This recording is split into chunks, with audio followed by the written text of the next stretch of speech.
ওয়ালাইকুম আসসালাম। এরা মাছ ধরার যন্ত্র, এটার নাম কি? এটার নাম চৈকা। কি কি মাছ ধরা যায় এটা? শোল, কই, সাইতিন।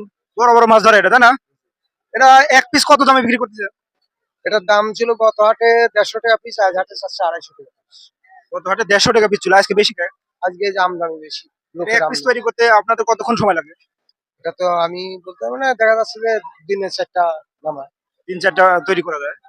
তা আপনারা যে যে দামে বিক্রি করতেছেন তাতে কি এটা বানানোর খরচ উঠে? খরচ ধরেন এখন 10 টাকার 2 টাকা যা আসে এটাই লাভ। কম বেশি লাভ হয়, তাই না? ওকে, থ্যাংক ইউ। এটা আমরা চায়না জালের জন্য কম বেচছি, চায়না জালের জন্য বিক্রি হচ্ছে না। বিক্রি হচ্ছে না, এরা মরে গেল একবার। তাই? এই খোলসুট কি আপনারা নিজে বাড়ি তৈরি করছেন? নিজেই তৈরি করে তো পেটের ভাতই হয় না। পেটের ভাতে হয় না? না, এই এক পিস কত করে বিক্রি করতেছেন পিস? 300 টাকা, 2 দিন ভরি বানায় না। এক পিস বানাতে দুই দিন সময় লাগে। কামাই হয়। আর 300 টাকা বিক্রি করেন। 300 টাকা, তাহলে চায়না না তাহলে 500 বেচা গেল। চায়না জালের জন্য এটা দাম কম। হয় না, এখন এটা তো আপনাদের তো ন্যায্য মূল্য পাচ্ছেন না, তাই না? না, না, মরে গেল একবার।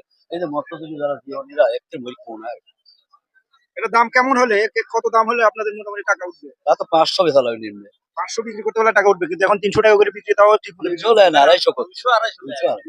টাকা।